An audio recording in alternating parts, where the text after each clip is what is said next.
बिस्मिल्लाहिर्रहमानिर्रहीम, अस्सलाम वालेकुम एंड गुड मॉर्निंग कहेंगे आपको। और सबसे पहले तो आज के दिन जुम्मा बहुत बहुत मुबारक। जुम्मा बहुत बहुत मुबारक, सुबह खैर। और आयशा जो कि हैं वो थोड़ी देर पहले मुझे याद दिला रही थी कि मुझे हंसना चाहिए ज़्यादा अपनी ज़िंदगी में। मुझे एक बात बताओ, मेरा रमज़ान में हंसना तुमने देखा नहीं है? सोफे पे उल्टा हो के हंस रहा था मैंने देखा आपका हंसना, लेकिन आज मुझे हंसी थोड़ी कम लग रही थी तो मैंने कहा मुस्कुरा ले, हम मॉर्निंग शो शुरू करने वाले हैं। मॉर्निंग शो का मकसद क्या है? लोगों को अच्छी सुबह अच्छी शुरुआत मिलनी चाहिए, तो it's very very important. Good morning, I hope आपका दिन बहुत अच्छा गुजरेगा इंशाल्लाह। जनाब आली, सबसे पहले कि हम अपनी इंटरेस्टिंग स्टोरीज की तरफ जो हम सबसे पहले आपके साथ शेयर करते हैं उनकी तरफ जाएं, थोड़ी सी जुम्मे के बारे में बात कर ले। मैं तो हमेशा तो कहती हूँ कि ये बिरयानी डे है। एक तो ये कि चीफ डेज जो है ना, डेज में से चीफ डे मैं इसको कहती हूँ कि हमेशा जुम्मे का दिन बहुत ही बाबरकत होता है, रहमत वाला होता है। जितनी ज़्यादा रहमतें आप समेट सकते हैं आप समेट लीजिए।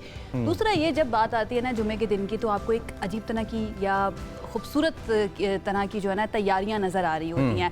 हर कोई जुम्मे की नमाज की तैयारी कर रहा होता है। खाना बड़ा उस दिन अच्छा बनता है। हमारे गांव में कहा जाता है, हमारे गांव में कहा जाता है कि जुम्मा जो है ना वो गरीब आदमी की हज होती है, तो उस स्पिरिट के साथ लेके चल रहे होते हैं। अब हम सब अगर इस दिन को इस तरह से ऑब्जर्व करें कि अपनी स्पिरिचुअल रिवाइटलाइजेशन इफ आई में, तो हम लोग जो कि है उसकी तरफ ज़्यादा अपना अगर फोकस करें तो हमें हफ्ते पूरे के अंदर जो स्ट्रेस होता है, जो हमारे ऊपर बोझ इकट्ठा हुआ होता है, हमारी सोच का बोझ इकट्ठा होता है, आज के दिन में हम थोड़ा सा डिस्ट्रेस हो जाते हैं। होना इस तरह से भी नहीं भी चाहिए, क्योंकि अभी अभी हम अल्हम्दुलिल्लाह एक रमज़ान बहुत ही सक्सेसफुली हम कह सकते हैं कि रमज़ान गुजार कर आए हैं, तो हमारी आदतें जो है ना वो बड़ी पक्की होंगी। तो इट्स वेरी इंपॉर्टेंट कि उन आदतों को इसी तरह से बरकरार रखा जाए, और जुम्मा हमें एक और मौका भी फराहम करता है। क्योंकि हम बात कर रहे हैं बाबरकत सातों की, रहमतों की, तो ऐसा कैसे हो सकता है मुक़द्दस ज़मीन को याद ना करें। क्योंकि खबर जो है ना वहाँ से आई है।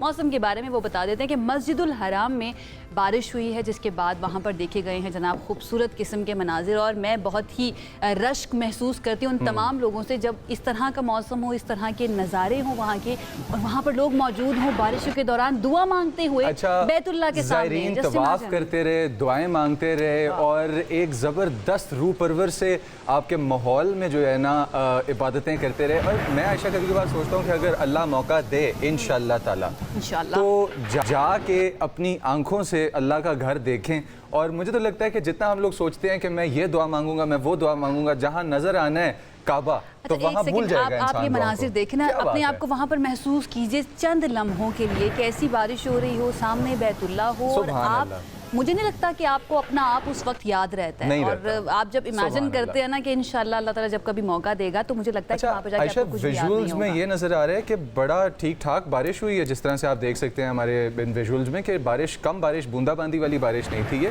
ठीक ठाक बारिश थी, गरज चमक के साथ बारिश थी आसमान में। वैसे भी कहा जाता है कि बारिश जो होती है ना वो रहमत लेकर आती है, और बारिश में की गई दुआ बहुत ज्यादा चांसेस होते हैं उसके कबूल होने के। आई होप जितने भी वहाँ पर लोग गए हैं उनमें से कोई हमें देख रहा हो तो हमारी भी सुन लीजिएगा, हमें भी अपनी दुआओं में याद रखिएगा। ऑलराइट जी, अब एक और खबर जो है वो भी मुक़द्दस ज़मीन से ही है, और उन चीज़ों के बारे में है जिनके बारे में हम कह सकते हैं कि जो हमारे दिलों के बहुत ज़्यादा करीब है, एंड दैट इज़ हज।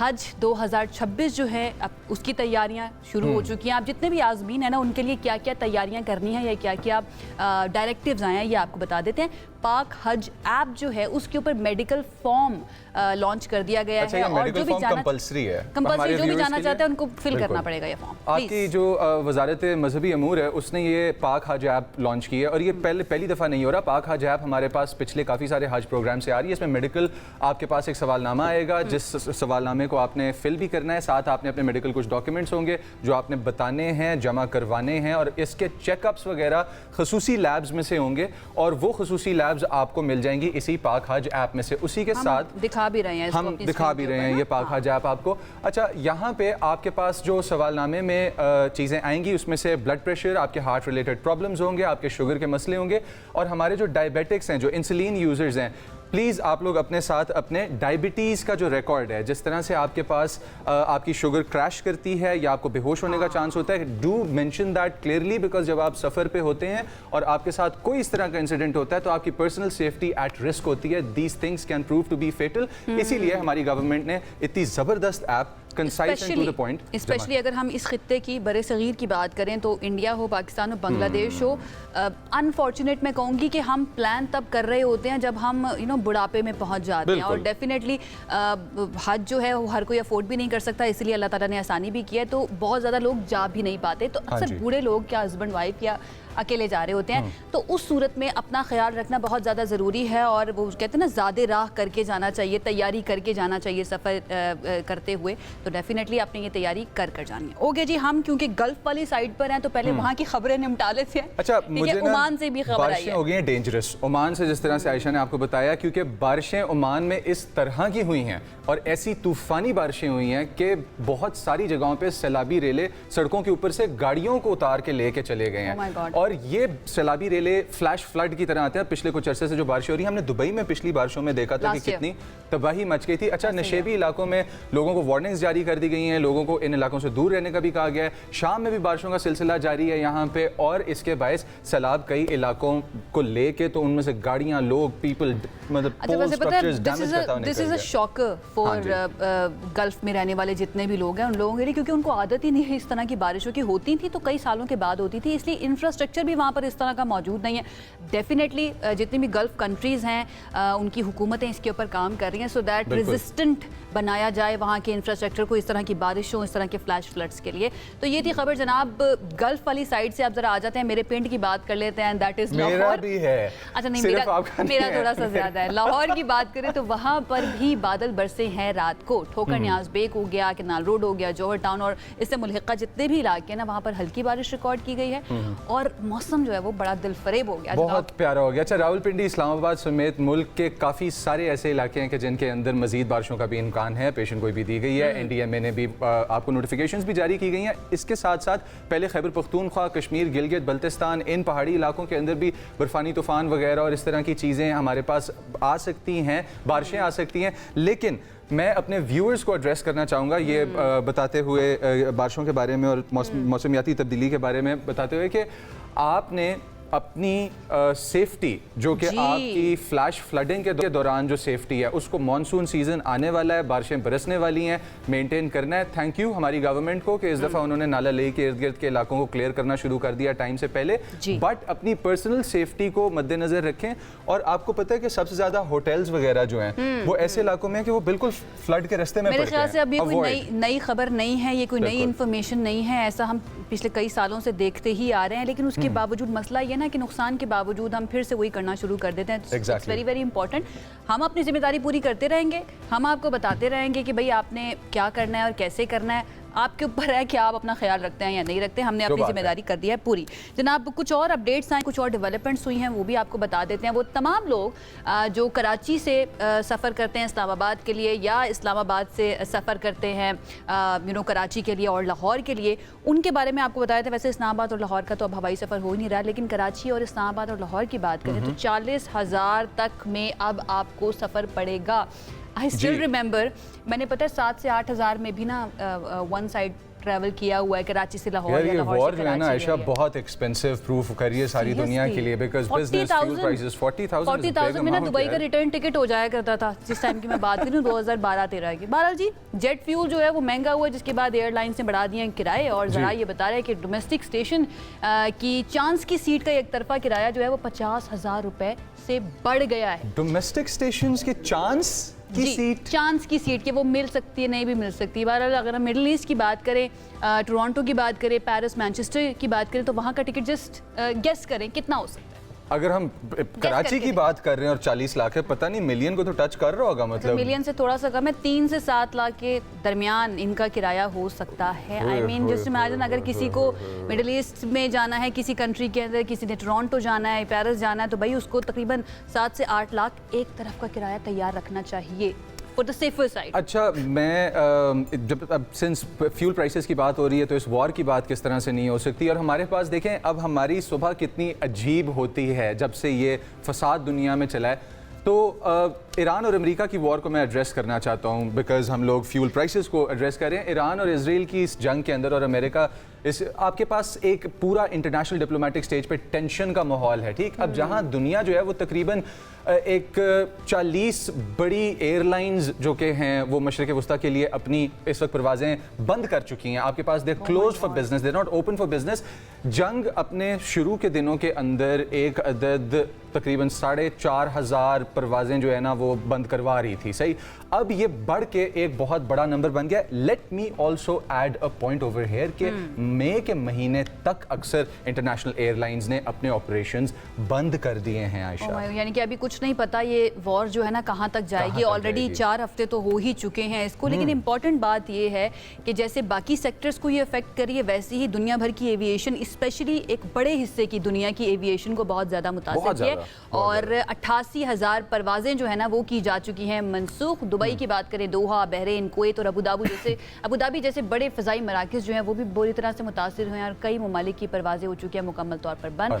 मुतअद्दिद बड़ी एयरलाइन जैसे कि एयर फ्रांस हो गई, KLM होगी, कैथे पैसिफिक हो गई, उन्होंने मुख्तलिफ शहरों के लिए अपनी परवाजें अप्रैल और मई तक के लिए मुअत्तल कर दी हैं, जैसे कि मुज़म्मिल हमें बता भी रहे थे। जबकि खलीजी एयरलाइंस जिसमें सबसे बड़ा नाम आता है जनाब एमिरेट्स का आता है, कतर एयरलाइंस का आता है और इसके साथ साथ और भी एयरलाइंस है उनका आता है। इस सूरत हाल की वजह से वहाँ पर आलमी सफ़र शदीद मुतासिर भी हुआ है। ये कितना नुकसान पहुंचा सकता है, अब इसको हम समझे किस तरह से, ये कैसे दुनिया भर की इकोनॉमी यानी कि ग्लोबल इकोनॉमी को अफेक्ट करेगा, ये जान लेते हैं। हमारे साथ मौजूद हैं एविएशन एक्सपर्ट ताहिर इमरान मियां साहब ने हमें ज्वाइन किया है। अस्सलाम वालेकुम ताहिर साहब, कैसे हैं आप? ठीक ठाक है? वालेकुम सलाम जी, बिल्कुल अच्छा सर, ये अभी जैसे आयशा डिस्कस कर रही थी कि Dubai back in the day आपको दुबई का टिकट इतने में मिल जाता था, रिटर्न जितने में, अब कराची से ट्रैवल हो रहा है आपका इस प्राइस के आसपास मिल जाता था। बल्कि इन्होंने तो 2012 कोट किया है। आई रिमेंबर 2018 2017 आपको इजीली अवेलेबल होते थे टिकट्स। और ये हम किस तरफ जा रहे हैं when we talk about aviation? Smart lockdowns वगैरह तो ऑलरेडी इंट्रोड्यूस कराए जा रहे हैं। क्या हम ट्रैवल बैन और टोटल रिस्ट्रिक्शंस देख सकते हैं? And then of course the business aspect, उसके ऊपर बाद में आते हैं। देखें, जहाँ तक ताल्लुक है पाकिस्तान की डोमेस्टिक ट्रैवल का, एयर ट्रैवल का, वो ऑलरेडी बहुत हद तक लिमिटेड हो चुका हुआ है, खासतौर पे जब से PIA के हालात ख़राब होना शुरू हुए थे। जैसा कि अभी बात कर रही थी कि लाहौर इस्लामाबाद की फ़्लाइट्स होती थी, वो अब नहीं होती। मुल्तान इस्लामाबाद, मुल्तान लाहौर की फ़्लाइट्स होती थी, वो सारी जो है वो ख़त्म हो चुकी हुई हैं। तो डोमेस्टिक लेवल पे मैं समझता हूँ कि कोई बहुत मेजर इम्पैक्ट नहीं आएगा, क्योंकि हमारा डोमेस्टिक ट्रैवल जो है वो कैपिटल सिटीज़ के दरमियान में है। कोयटा, लाहौर, इस्लामाबाद, कराची इसके दरमियान में है। उसके अंदर परवाज़ों में कमी आएगी ऑफ कोर्स, क्योंकि एक बड़ी एयरलाइन जो है वो सीरीन एयर गायब हो चुकी है सीन से, और बाकी एयरलाइन जो है उनके अंदर इतनी कैपेसिटी नहीं है। लेकिन ओवरऑल पाकिस्तान की जो ट्रैवल, उसके ऊपर इतना फ़र्क नहीं पड़ेगा। आप बात कर रहे हैं 40,000 की। पाकिस्तान में सीज़न के अंदर, जो कि नवंबर दिसंबर का महीना होता है, जब छुट्टियां होती हैं, तब पाकिस्तान में रिटर्न टिकट जो है वो 80 से 90 हज़ार रुपए के दरमियान बिकता है, कराची इस्लामाबाद, कराची लाहौर का। सो ये कोई अनप्रेसिडेंटेड इस वक्त के हिसाब से नहीं है, क्योंकि आगे छुट्टियां भी आ रही हैं। और जेट फ्यूल इसकी वजह नहीं है, इसकी वजह सिर्फ जेट फ्यूल नहीं है, सॉरी, इसकी वजह डॉलर की जो फ्लक्चुएशन है वो भी है, और ओवरऑल जो कॉस्ट्स हैं उनके अंदर इजाफा होना भी है। राइट, बिल्कुल ठीक है। अच्छा, लेकिन अगर हम गल्फ़ वाली साइड पर चले जाएं, बिकॉज हम जानते हैं कि जितनी भी गल्फ़ कंट्रीज़ हैं वो बहुत ज़्यादा मुतासिर हो रही है। दुबई को एयरपोर्ट को कहा जाता था कि one of the busiest airport, या फिर सबसे ज़्यादा बिजी वही एयरपोर्ट रहता था। आपको क्या लग रहा है ये कितना ज़्यादा नुकसान? अभी तक 4 हफ्ते हो चुके हैं इस जंग को शुरू हुए हुए, और तकरीबन 3 हफ्ते से ज़्यादा हो चुके हैं जब ईरान ने अटैक्स शुरू किए हैं, रिटालिएट करना शुरू किया है, बेसिस को निशाना बनाना शुरू किया है गल्फ़ के अंदर। कितना नुकसान हो चुका है एक दिन की, अगर आप बताएं तो कितना नुकसान होता है अगर परवाज़ें मनसूख हों या फिर उनके अंदर तात्तुल आ जाए तो? देखिए, अगर हम सिर्फ एयरलाइंस की बात करें, लेट्स से एमिरेट्स की बात करें, इनका इम्पैक्ट सिर्फ और सिर्फ अपने एयरपोर्ट्स के ऊपर नहीं है, यानी कि जो एमिरेट्स है फॉर एग्जांपल, उसका इम्पैक्ट सिर्फ दुबई एयरपोर्ट के ऊपर नहीं है। अगर हम देखें तो let's say London Heathrow airport जो है, वहाँ पे मेजर प्लेयर्स में से ब्रिटिश एयरवेज के बाद एमिरेट्स है, जो कि बहुत बड़ी एयरलाइन है गल्फ की, कतर है। तो वहाँ पे भी वो यही कह रहे थे कि वहाँ पे भी उल्लू बोल रहे होते हैं। जो टर्मिनल्स, खास तौर पे इनके बिजी टर्मिनल्स थे, वहाँ पे क्योंकि इनकी परवाज़ें नहीं जा रही, मुसाफिर नहीं होते, तो वहाँ पे ऐसे लगता है जैसे वीराना आया हुआ है। सो दूसरे नंबर पे जो आप बात करी हैं कि मसलन रोज़ाना की अगर हम बात करें, सो एक फ़्लाइट जो फॉर एग्जांपल हम बात करते हैं, वो तकरीबन लंदन टू दुबई की बात कर लें, $1 मिलियन $1.5 मिलियन उसकी टोटल कॉस्ट होती है, तमाम कॉस्ट मिला के रफली। अगर आप उसको सिर्फ निकाल लें तो ये एग्जैजरेट करके मैंने शुरू में कहा था कि अगर जंग जो है वो 5 से 7 दिन जाती है, 10 दिन का मैंने एस्टिमेट दिया था कि उसका जो लॉस है वो 50 बिलियन से 100 के दरमियान जाएगा। मैं समझता हूँ कि इस वक्त सिर्फ गल्फ की एयरलाइंस जो हैं वो अपना जो उनका जो बिजनेस है और उसके अलावा जो उनके रिलेटेड बिजनेस है, जो ट्रैवल है, दूसरे एयरपोर्ट्स के ऊपर है, वो सारा वो ओवर $100 बिलियन से ऊपर जा चुका हुआ है। इसी पॉइंट पे डेवलप करते हुए मुझे एक बात बताइएगा कि सिंस हम लोग कुछ हज़ार से कुछ मिलियंस के ऊपर जा रहे हैं, अब फिगर्स की अगर हम लोग बात करें तो वॉर टाइम में लोग लग्जरी बाय करना छोड़ देते हैं। वॉर टाइम में लोग सेफ्टी और प्रैक्टिकलिटी की तरफ ज़्यादा इंक्लाइंड होते हैं। तो इकोनॉमी जो वॉर के दिनों की होती है, कहीं पे भी अगर देखा जाए तो उसमें एक बड़ा मेजर शिफ्ट आता है। कंसिडरिंग कि अब हमारे पास पहले एक स्ट्रेट बंद हुआ, अब हमारे पास बाबल मंदब की तरफ जा रही है ये जो जंग है, तो हमारे पास फ्यूल शॉर्टेजेस तो आने वाले दिनों में आएंगी ही आएंगी। How much of a cost can we expect कि बिजनेस कितना डैमेज होगा, और क्या हमारे पास ट्रैवल और फ्लाइट पैटर्न्स ग्लोबली चेंज होते हुए हमें इस वॉर की वजह से नजर आएंगे? देखिए, फ्लाइट पैटर्न्स तो ऑलरेडी चेंज हो चुके हुए हैं, यानी कि दुनिया की जो एविएशन है वो 3 राउट्स के ऊपर चलती है। एक राउट जो है वो फॉर एग्जाम्पल पाकिस्तान के ऊपर से, अफगानिस्तान के ऊपर से या ईरान के ऊपर से गुजर के जाता है, लेकिन बहुत बड़ा हिस्सा जो था वो दुबई की तरफ जाता था और वहां से जो है वो उसकी वेन्स आगे निकलती थी।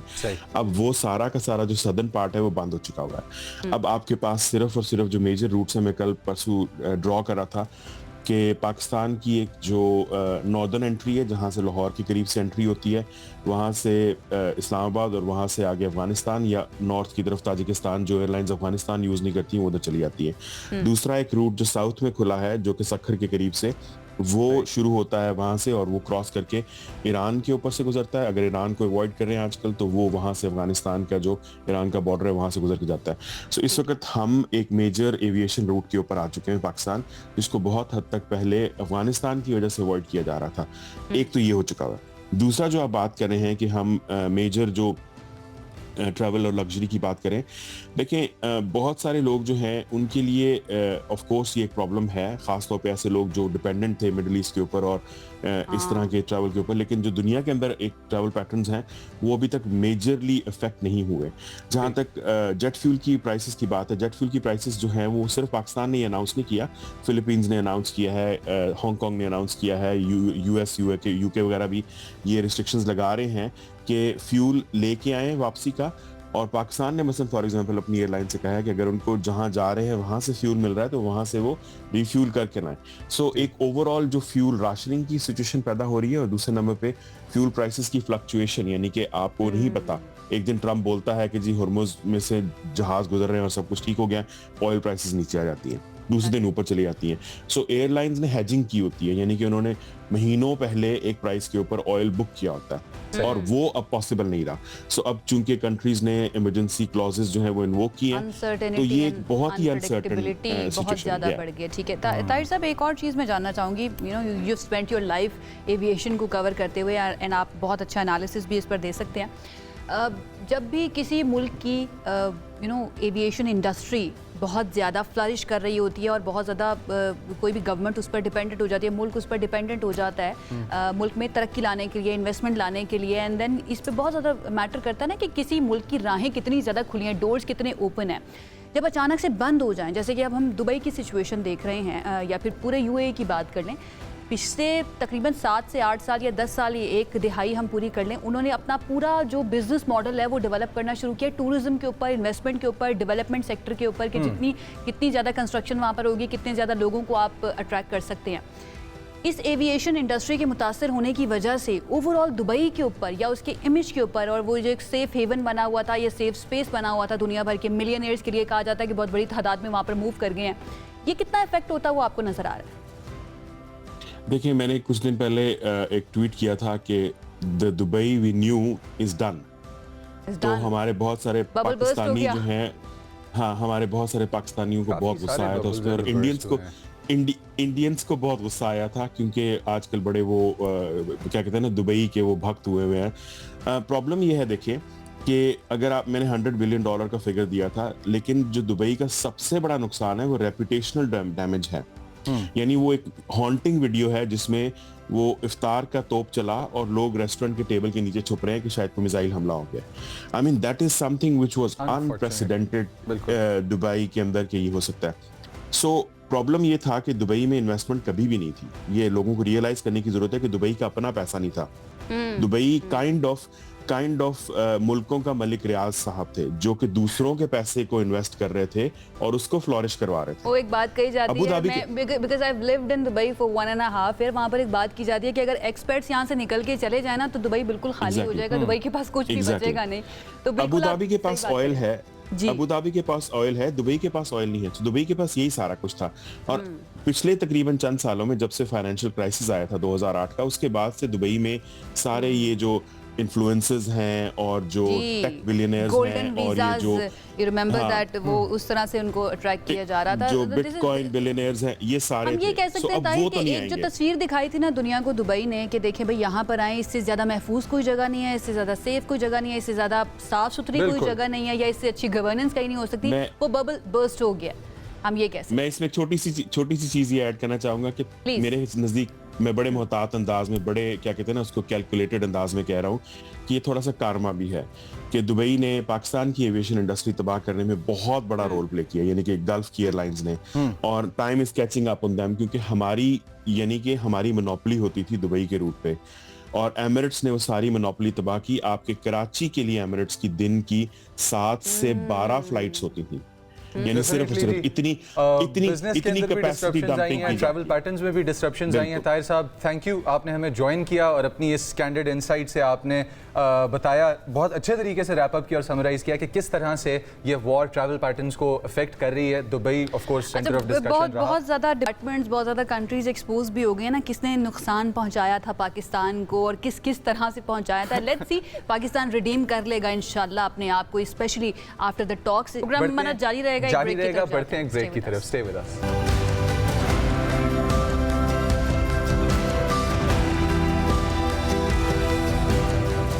ऑलराइट जी, ladies and gentleman, welcome back. और जिस तरह से हम लोग डिस्कस कर रहे थे इंपॉर्टेंट मसाइल और इंपॉर्टेंट चीज़ें हमारे पास क्या हैं इस वक्त, तो पाकिस्तान के अंदर भी ऐसे इश्यूज चल पड़े हैं कुछ बयानात की वजह से, और दोनों तरफ से क्लैश आ रहा है। क्यों?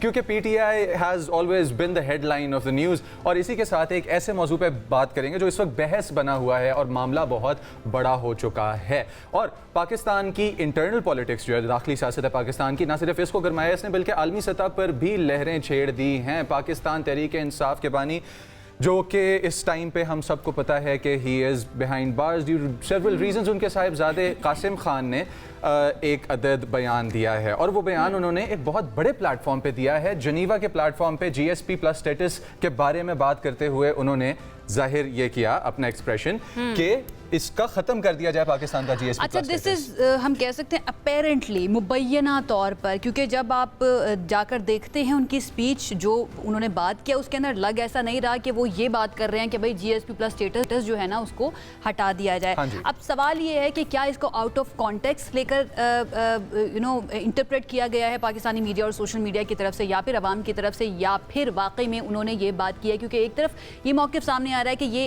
एक बेटे का अपने वालिद के लिए आवाज़ बुलंद करना है जो कि इमोशनल भी हो सकता है, इंसानी पहलू भी इसके अंदर बहुत ज़्यादा है, और दूसरी तरफ ये कहा जा रहा है कि भाई उनके बेटे जो हैं वो ये सियासत क्यों कर रहे हैं और पाकिस्तान को क्यों नुकसान पहुँचाना चाह रहे हैं। बहुत सारी कन्फ्यूजन्स हैं। इसके ऊपर प्रेस कॉन्फ्रेंस भी डेफिनेटली शुरू हो गई और वज़ीर इत्तलात अता तारड़ जो हैं उन्होंने कहा कि इससे पाकिस्तान के खिलाफ ही समझा जाए, ये प्रोपेगेंडा किया जा रहा है पाकिस्तान के खिलाफ। उन्होंने कहा क्या, सुन लें पहले, सुन लेते हैं। मैं ये कहने लगा था, अपने व्यूअर्स को सुनाते हैं कि अता तारड़ साहब ने इस चीज़ से रिलेटेड जो बात की है वो क्या, बड़ा स्ट्रॉन्ग वर्ड यूज़ किया, कल्ट का। तो सुनते हैं कि उनका एक्सप्रेशन क्या था इस बात पे। मफाद को इधर ले आएं और अपने जाती और सियासी मफाद को उससे ऊपर ले जाएं, इससे कभी हरकत और हो नहीं सकती। और ये वो कल्ट है जो समझता है कि शायद पाकिस्तान को नुकसान पहुंच जाएगा। आप क्या कर लेंगे? आप किस काबिल हैं? आप अपनी जमात इकट्ठी नहीं कर सकते, आप आपस में बदस्तो गिरेबां हैं। इधर एक अलग स्टोरी चल रही है नानदर भाभी की लड़ाई वाली, तो आपने मुल्क की पॉलिसी डिक्टेट करनी है आप लोगों ने। Shame on you.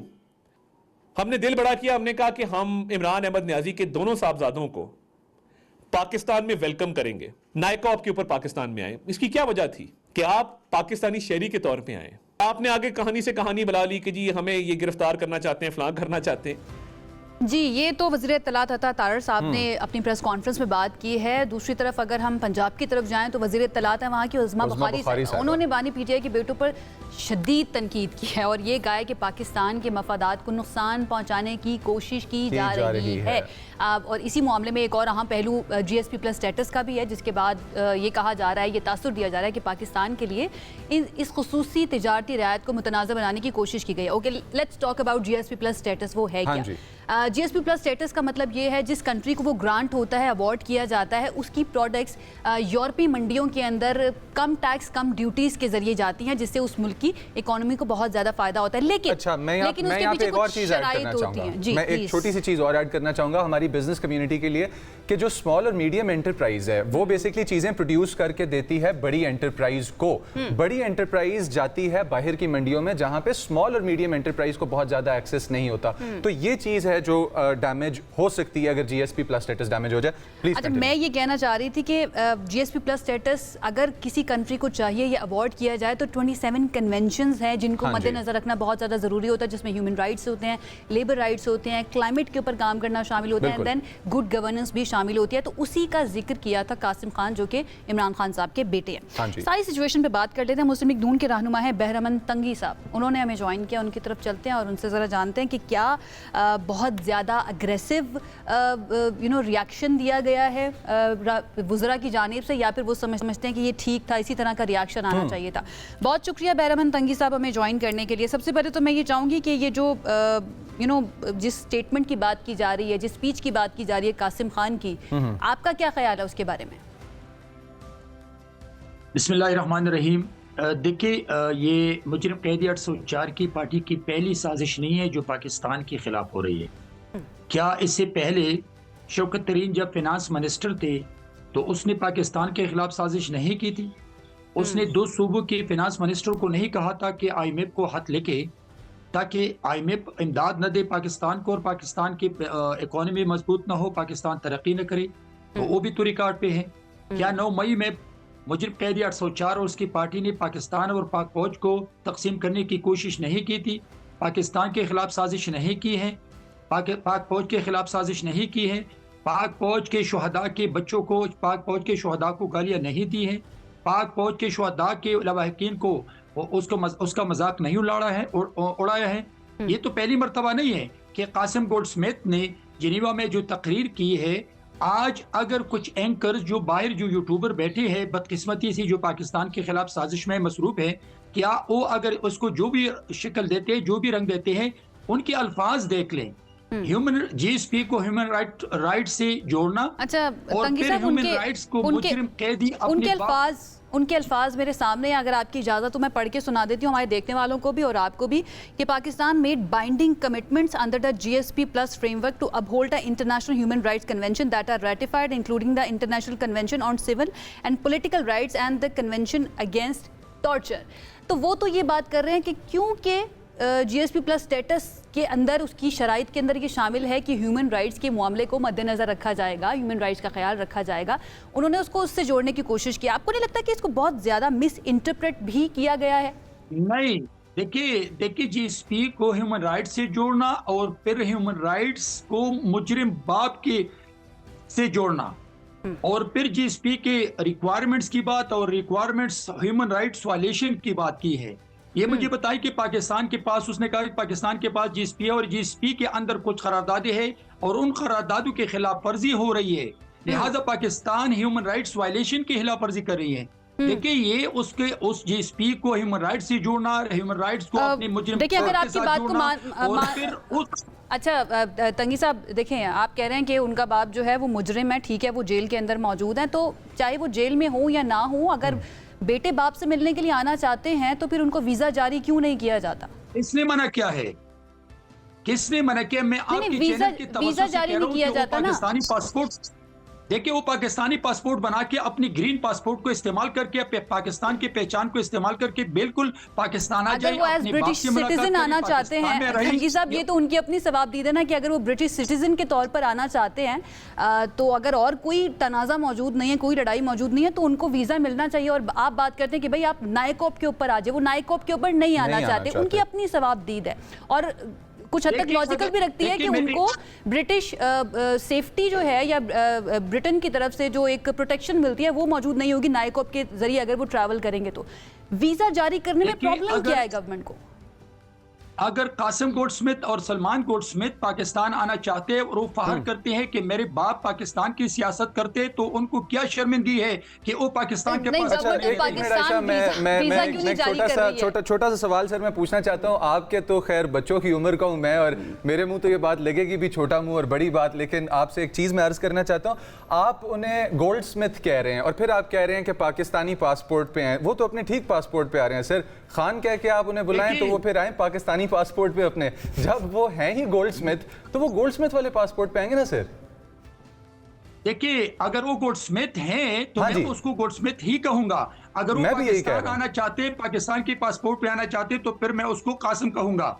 ठीक है, ब्रिटिश पासपोर्ट पर आना चाहते हैं ना। दूसरी बात यह है सर कि अगर हम इन कन्वेंशंस की बात करें जो इसके अंदर हैं तो 27 हैं और उन कन्वेंशंस के अंदर से जो हमारी मर्जी की हैं कि यानी कि हम लोग बाहर आलमी मंडियों में भेजना चाहते हैं अपना माल और हम ट्रेड करना चाहते हैं, ज़र मुबादला जो कि है वो हम चाहते हैं कि बढ़े, बेहतर हो, बेहतरी की तरफ जाए।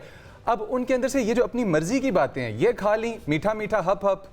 दूसरी तरफ अगर कोई बंदा बात कर ले कि यार इन कन्वेंशंस को पूरी तरह एक्सेप्ट किया जाए तो कड़वा कड़वा थू थू, आपको नहीं लगता ये थोड़ा सा मामला जरा जो है ना बैलेंस में हम ज्यादा प्रेजुडिस अपना लेके आ रहे हैं? देखिए एक बात मैं आपको बता दूं, इस वक्त जंग ने पूरी दुनिया को लपेट में लिया है।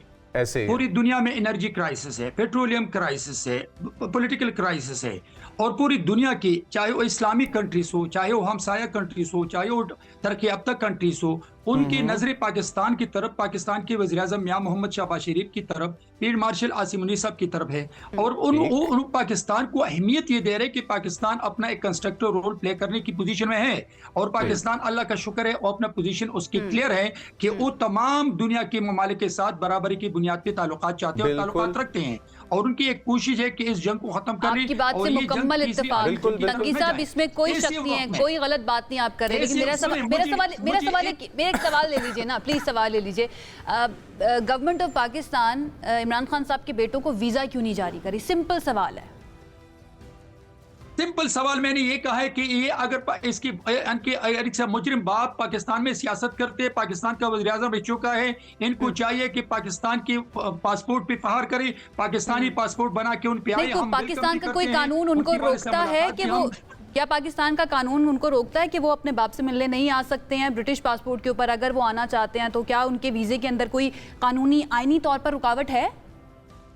मैं ये समझता हूं, मैं कानून का तालिब इल्म नहीं हूं, लेकिन मैं एक पॉलिटिकल वर्कर हूं और पॉलिटिकल वर्कर के तौर पे उनको अखलाकी तौर पे चाहिए कि वो पाकिस्तान के पासपोर्ट को अपनाकर पाकिस्तानी, अपने आप को पाकिस्तानी साबित करे और अपने मुजरिम बाप से मुलाकात करे।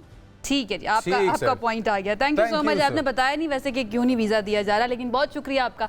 बैरमन तंगी साहब हमारे साथ मौजूद थे, वो ये कहते हैं कि अखलाकी तौर पर ये बनता है कि जनाब कासिम खान और सुलेमान खान जो है ना, उन्होंने तो वैसे गोल्डस्मिथ का है कि वो आए पाकिस्तानी पासपोर्ट के ऊपर, पाकिस्तानी पासपोर्ट बनवाएं या फिर नाइकोप के ऊपर ट्रैवल करें। वीज़ा क्यों नहीं दिया जा रहा, इसके बारे में उन्होंने कोई बात। अच्छा, एक और चीज़ मैं कहता चलूँ कि हम लोग यहाँ पे जो कंस्ट्रक्टिव डिस्कशंस करते हैं ये पर्सपेक्टिव लाने के लिए करते हैं और पर्सपेक्टिव में कुछ चीज़ें देखना ज़रूरी होती हैं। It's not the first time that a prime minister has been behind bars। मसले आ जाते हैं और स्टेप्स लिए जा सकते हैं, तो मुजरिम मुजरिम मुजरिम, गोल्डस्मिथ गोल्डस्मिथ गोल्डस्मिथ और फिर उसके बाद आप कहें कि पाकिस्तानी पासपोर्ट पे आए, बात थोड़ी समझ से बाहर है। लेकिन एनीवे अगर हम लोग देखें दुनिया को, जिस तरह इन्होंने कहा बैरमन तंगी साहब ने, कि लपेट में लिया हुआ है जंग ने, और इस जंग की वजह से काफ़ी सारी ऐसी चीज़ें हैं जो प्रॉब्लम के सेंटर पे आ गई हैं। फ्यूल प्राइसेस हर तरह की जो कि है ना वो इस वक्त असरअंदाज हो रही हैं। पाकिस्तान की बात करें तो अभी से 3 हफ्ते पहले हमने देखा कि पेट्रोल डीजल हर चीज़ बढ़ना शुरू हो गई है। अब गैस जो है वो 200 रुपए से कुछ ऊपर बिक रही थी, ठीक, और वो गैस चली गई है इस टाइम मार्केट रेट 400 रुपए फी किलो तक पे। हम एलपीजी की अगर बात करें तो मार्केट पर बहुत बड़ा दबाव भी है और कीमतों में बहुत बड़ा इजाफा भी है। सवाल ये है ना कि जब अगर सरकारी कीमत जो है 225 रुपए तय की गई है फी किलोग्राम एलपीजी की, तो फिर मार्केट्स के अंदर 400 से ज़्यादा में क्यों फ़रोख की जा रही है? और इसका असर सिर्फ वहीं पर रुकता नहीं है, उसकी वजह से बाकी चीज़ें भी महंगी होना शुरू हो जाती हैं। मैं भी मुतासिर हुई हैं, हमारे घर वाले भी मुतासिर हुए हैं, डेफिनेटली आप लोग जो इस वक्त देख रहे हैं उनकी ज़िंदगियाँ भी बहुत ज़्यादा मुतासिर हुई हैं। सिचुएशन क्या है मुख्तलिफ शहरों के अंदर, ज़रा ये जानने की कोशिश करते हैं। हमारे साथ गयासुद्दीन मौजूद हैं कराची से, उनकी तरफ चलते हैं। पाकिस्तान का सबसे बड़ा शहर है, मुआशी हब भी कहा जाता है। मुआशी हब कितना मुतासिर हुआ है, लोग क्या कह रहे हैं? गयास, ओवर टू यू, बताइएगा एलपीजी कितने में मिल रही है इस वक्त अगर हम आम मार्केट्स की बात करें तो? शुक्रिया। 400 रुपये किलो के हिसाब से एलपीजी फ़रोख्त हो रही है मार्केट में, और ब्लैक में ही फ़रोख्त हो रही है। जिस तरह ओगरा ने कीमतों का तयन किया, इसका बेनिफिट उठाया गया है डिस्ट्रीब्यूशन की तरफ से, डिस्ट्रीब्यूटर्स की तरफ से, और मनमानी कीमत वसूल की जा रही है। तो इलाकाई दुकानें हैं, उधर अगर हम बात करें तो जिस इलाके में ज़्यादा सिलेंडर का इस्तेमाल हो रहा है तो वहाँ 400 तक एलपीजी फ़रोख्त हो रही है, और जिस इलाके में कम आबादी वाला इलाका है जहाँ कम इस्तेमाल हो रहा है एलपीजी, तो उधर तकरीबन आपको 380-370 रुपये किलो के हिसाब से एलपीजी का सिलेंडर रिफ़िल किया जा रहा है फ़ी किलो के हिसाब से। तो लोगों की मुश्किलात बढ़ती जा रही हैं। जिस तरह हम देख रहे हैं कि गैस की कंजम्पशन हमारे पास बढ़ती जा रही है, डिमांड बढ़ती जा रही है, लेकिन गैस की पैदावार कम है। हमारे पास जो कि है वो फेक शॉर्टेजेस क्रिएट करने के लिए स्टॉक पाइलिंग का इशू भी नजर आ रहा है। कीमतें तो बढ़ रही हैं, क्या वो जानबूझ के फेक शॉर्टेजेस भी क्रिएट की जा रही हैं मार्केट में? जी बिल्कुल, बेनिफिट उठाया जाता है, और यही होता है कि ज़ख़ीरा अंदोज़ी की जाती है, होर्डिंग्स की जाती है किसी भी चीज़ की। और एलपीजी ऐसा है कि सिलेंडर के अंदर आप रख लें, अपने पास कंज्यूम कर लें, सिलेंडर फिल करके रख लें। जो सबसे ज़्यादा यूज़र है कराची में एलपीजी के, वो हैं कमर्शियल सिलेंडर्स, कमर्शियल सार्फिन है, जो कि रेस्टोरेंट्स वगैरह में इस्तेमाल करते हैं। वहाँ गैस का मसला है, तो उनके पास गैस नहीं होती तो वो एलपीजी इस्तेमाल करते हैं, और बड़े बड़े 40 kg के सिलेंडर इस्तेमाल करते हैं। रेगुलर बुनियाद पे उधर इस्तेमाल होते हैं। घर की बात करें तो घर में 10 किलो और 5 किलो का सिलेंडर इस्तेमाल होता है। तो वो मुकामात जो नई आबादियाँ, नई सोसाइटियाँ आबाद हो रही है कराची में, उनके पास तो गैस मौजूद नहीं है। जो पुराने कदीम इलाके हैं, जैसे लियारी का इलाका है, इसके साथ साथ औरंगी टाउन का इलाका है, वो गुंजान आबाद इलाके हैं, तो वहाँ पर गैस का मसला है, तो लोग सिलेंडर्स का इस्तेमाल करते हैं। तो वहाँ पर हम ये कह सकते हैं कि हर एक घर जो है ना, जहाँ पर एलपीजी इस्तेमाल की जाती है, या फिर रेस्टोरेंट्स की बात करें, कमर्शियल यूज़ की बात करें, सब मुतासिर हो रहे हैं। बहुत शुक्रिया आपका गयासुद्दीन हमारे साथ मौजूद है। इसका एक इफेक्ट ये भी होता है कि अम्मी का बीपी बहुत हाई हो जाता है कि सिलेंडर बहुत महंगा हो गया। अभी मैं लाहौर से आ रही हूँ तो मैं ये सुनती हुई आ रही हूँ कि बेटा बहुत महंगा हो गया सिलेंडर। तो जितने भी देखने वाले हैं, अगर आप स्टेक होल्डर हैं, तो इट्स वेरी वेरी इंपॉर्टेंट कि जो सरकारी कीमत तय हुई है उसके मुताबिक ही फरोख्त करवाई जाए, ताकि एटलीस्ट अम्मियों का बीपी जो है ना वो तो अपनी जगह पर बरकरार रहे। एक ब्रेक की तरफ जाते हैं, स्टे विद अस। ज़िंदगी के अंदर छोटी छोटी आदत जो है ना अच्छी होना वो बहुत ज़्यादा बेहतर है। अब हर अगला दिन कोशिश करना चाहिए कि वो गुजरे हुए दिन से थोड़ा सा बेहतर होना चाहिए, स्पेशली अगर उसकी वजह से मुल्क को फ़ायदा हो रहा है, सोसाइटी को फ़ायदा हो रहा है। और क्लाइमेट चेंज की अगर हम बात करें, वाटर स्कार्सिटी की बात करें, तो उसके अंदर लग ऐसा रहा है कि फ्यूचर के अंदर बहुत ज़्यादा प्रॉब्लम्स हो सकते हैं। तो वफाकी दारुल हुकूमत के अंदर क्या किया जा रहा है, क्या पॉलिसी बनाई गई है सीडीए की जानिब से, ये थोड़ा सा आपको बता देते हैं कि पानी का बहरान जो है जैसे जैसे वक्त गुजर रहा है, बढ़ता जा रहा है, तो सीडीए ने एक अहम फैसला किया है, एक पॉलिसी बनाई है, और शहर भर के जितने भी रहने वाले हैं, जितने भी रिहायशी हैं, उनको नई हिदायत जारी की हैं कि जनाब आपको वाटर हार्वेस्टिंग करनी पड़ेगी।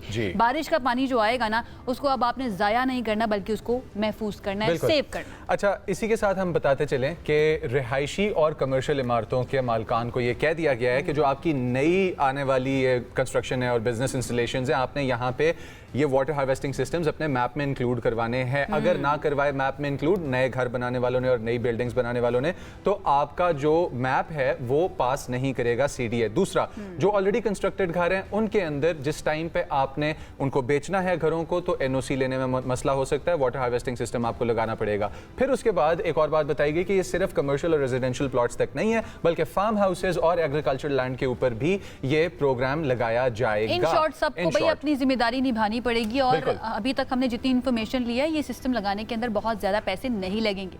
बाकी हम जान लेते हैं, हमारे साथ मौजूद हैं जौहर अली सतपारा साहब, जो कि डायरेक्टर वाटर सप्लाई सीडीए हैं, उन स्टूडियोज में हमारे साथ मौजूद हैं। उनको वेलकम करेंगे। अस्सलाम वालेकुम। वालेकुम सलाम। कैसे आप जौहर साहब? अल्हम्दुलिल्लाह first class, thank you very much.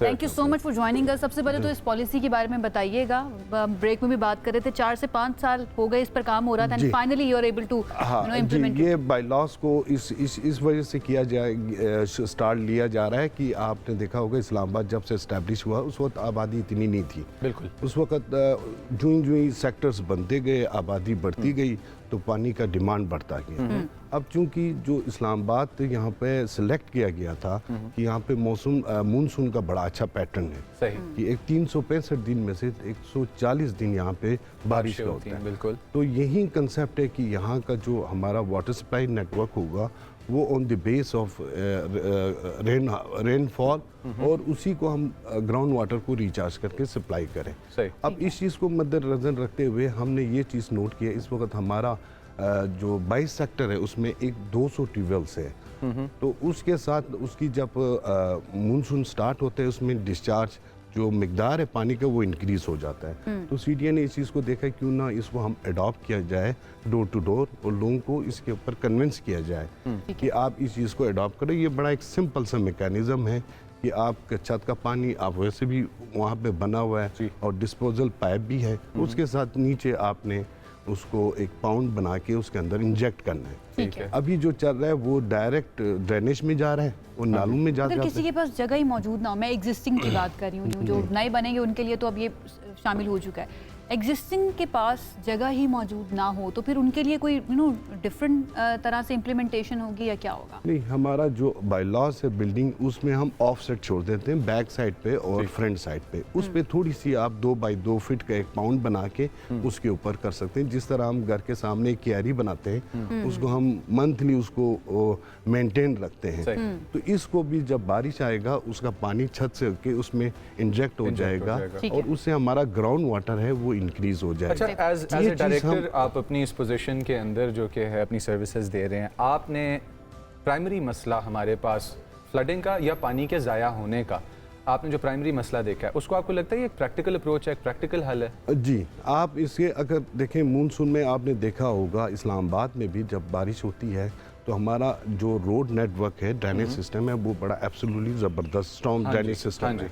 आपने विद इन 2 आवर्स में पानी जो है ना नालों में चला जाता है। और जो डाउन स्ट्रीम है लाइक रावलपिंडी है उनमें नाला लाई और कुरंग नाला है, उसमें अर्बन फ्लड आ जाता है। तो अब हम इस चीज़ को मद्देनज़र रखते हुए कि हमारा पानी ज़ाया हो रहा है, इसको हम रेन हार्वेस्टिंग के ज़रिए लोगों को अवेयरनेस पैदा करें। उसके साथ ही हमारा मिनिस्टर फॉर इंटीरियर है और चेयरमैन सीडीए मोहम्मद अली रंधावा साहब की डायरेक्शन है कि हम रिचार्ज वेल्स को इस्टेब्लिश करें इस्लामाबाद में, पाउंड्स बनाएं ताकि ये जो आने वाला जो मानसून है जुलाई अगस्त में हम इसको टारगेट करें।